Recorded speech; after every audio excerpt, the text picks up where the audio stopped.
နိဒန်းစကားဗျာဒိတ်တော်များနှင့်လက်ရှိအခြေအနေလင်္ကာဒီပတီဟိုနှင့်တူဝနဘူမိမြန်မာပြည်သူပြည်သားတို့ကလည်းနောက်တစ်ချိန်မှာထေရဝါဒဗုဒ္ဓသာသနာတော်ကိုအခြေအမြစ်ကျကျနှစ်ပေါင်းများစွာ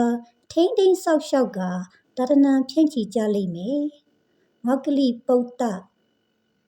တိတ္တမထေကြီးပါဠိပုတ်နေပြီးတော့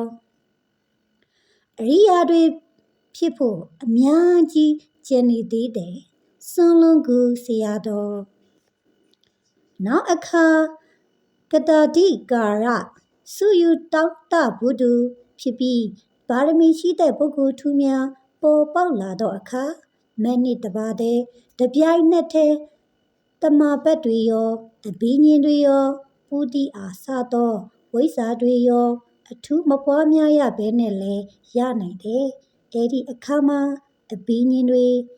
ဝိဇ္ဇာတွေရတဲ့ပုဂ္ဂိုလ်ထူးများပေါ်ပေါက်လာလေဦးမယ်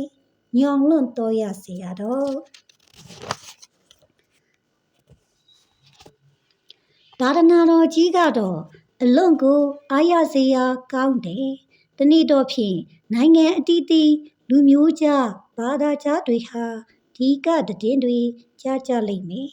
ကြားရတော့သူ့ထက်ငါဦးအောင်ကိုလာယူကြမှာဗျ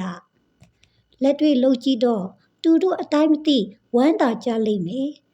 တို့မလာခင်တုန်းကထက်တောင်တာလုံးမြင့်မြတ်နေပါကလားဆိုပြီးဝမ်းသာအားရပြီးကြလိမ့်မယ်တဆင်ရတဲ့သူတွေကလည်းမနေကြသေးဘူးဒီကိုရောက်အောင်လာကြမှာအဆက်ကိုမပြတ်တော့ဘူးတတိတတိုင်းကြီးပဲ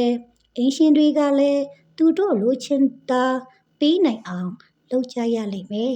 ဧည့်သည်လာရင်ပြုစုရမှာကအိမ်ရှင်တာလားဧည့်သည်တာလားနိုင်ငံအသီးသီးလူမျိုးအသီးသီးတွေဟာသူတို့ဘာသာနဲ့သူတို့အသီးသီးရှိနေကြပေမဲ့မနေသေးဘူးသာသနာတော်ဟာမတုမရှင်သားအောင်မြင့်မြတ်သားကိုတည်ပြီးအဆက်မပြည့်လာရောက်ကြီးညိုပူဇော်ကြအောင်မှာဗျဝေဘူးဆရာတော်1321ခုနှစ်